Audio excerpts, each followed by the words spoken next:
But what are the issues that matter here in the East Midlands, and what are the political questions that still need to be answered in our region? Our political editor, John Hess, has been brushing up his detective skills to find out.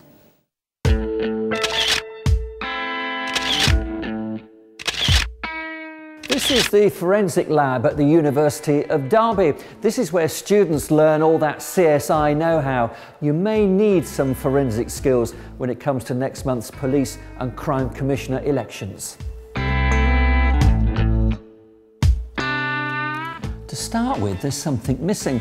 It's no mystery though, there are no Liberal Democrat candidates standing in the East Midlands except for Northamptonshire. So what's going to happen to all those Liberal Democrat voters? Let's take a closer look.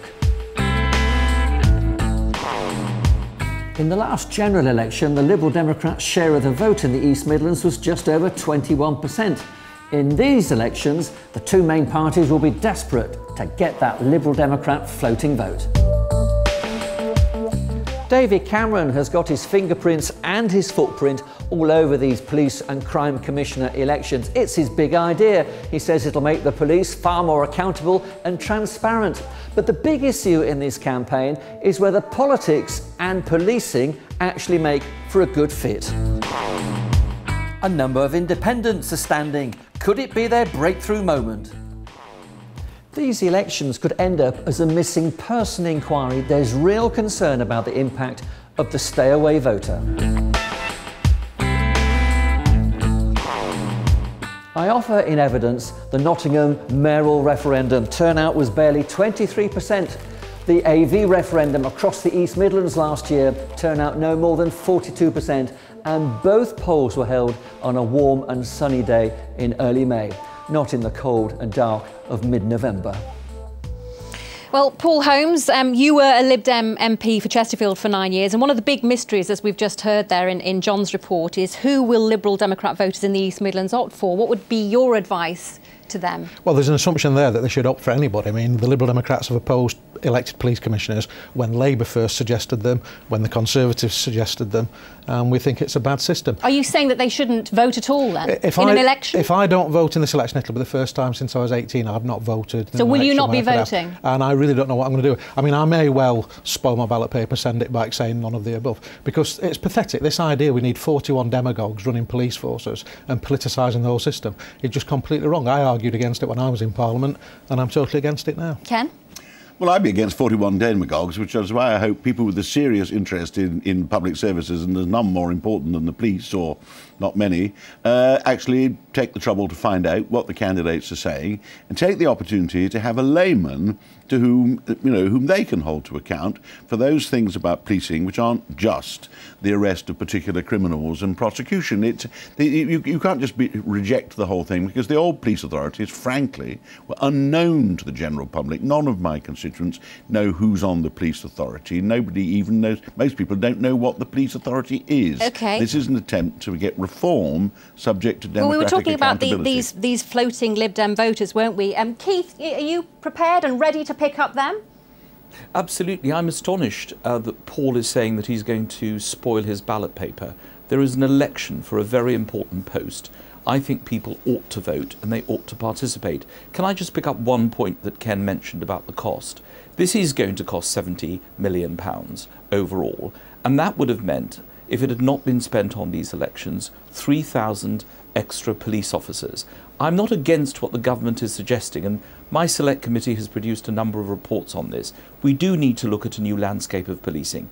But I think what we actually need is to look at what we want police officers to do. That's why we need a royal commission to look at the purpose of policing. And this really ought to have happened before we've had these elections, because people need to know what 21st century policing is all about. I think the way in which policing has changed over the last few years has been pretty dramatic. And a lot of people will have sympathy with what Keith Vaz is saying there. It is going to cost an awful lot of money. As I said, more than £7 million just here in the East Midlands, when you could be using that money to have more officers out on the streets. If you abandoned a general election, the government would have a little more money to spend on, I don't know, sort of subsidising bus fares or something, or probably if you abandoned local government elections. elections, the chief executive would have a little more money to spend on housing benefits. I mean, yes, I mean, let's if we're going to have cuts, let's give up democratic accountability. I guess what I'm saying is for financial the timing reasons. might not be right, is what people are saying. The timing would never be right, in the opinion of some people. The timing is never right for we've got to have modern policing. The police are the last great unreformed public service. People have strong views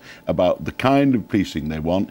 Our whole tradition is based on the police being ordinary citizens who are involved with their local communities. It's time we got on with elections. I mean, with the police. Elections. In fact, what's not happened is that we've not had proper consultation with the Police Federation and with some of those senior police officers like Dennis O'Connor, Hugh Ward, Bernard Hogan-Howe. We've got the best police service in the world, as Theresa May keeps reminding us.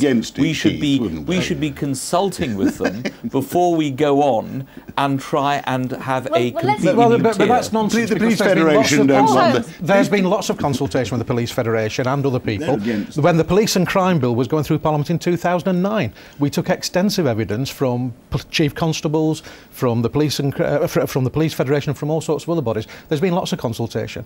Having elected police commissioners is going to be a total flop. The public aren't interested. We'll the go government on to weren't prepared to pay for that democratic election properly, so therefore why hold it? And Keith is quite wrong in saying everybody should go out and vote. If it's a flawed election, oppose it and reject it, because police commissioners are a bad idea. Boris Johnson showed this when a Conservative MP was arrested in the House of Commons in his office search.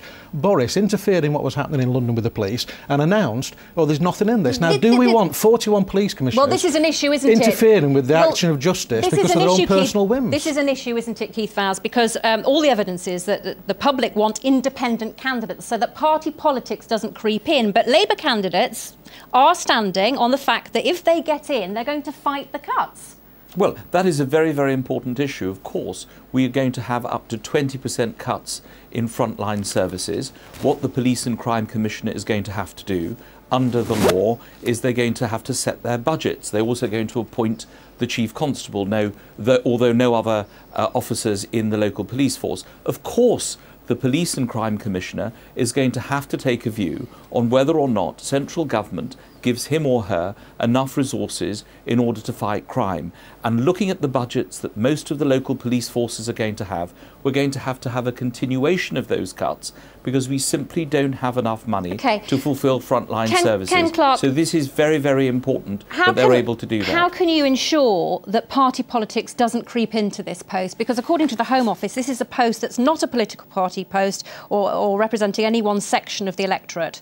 In fact, they have to whoever gets the job has to swear an oath of impartiality. How can you ensure that party politics won't creep in? Yeah, well, they certainly won't be allowed to be partisan in exercising their powers, and I think the electorate will pick up knockabout party politics. And I think people, because it's a different election, people who think seriously about it will not necessarily vote their first party political loyalty. The more corny Labour candidates will just say, as the New Labour's still saying to most things, let's spend some more money on it. Surely we can borrow it from somewhere. That I think, will not maximise the Labour vote amongst certainly intelligent voters in any particular county. There's much shaking of heads in here from Paul Holmes and from Keith Vowles as well.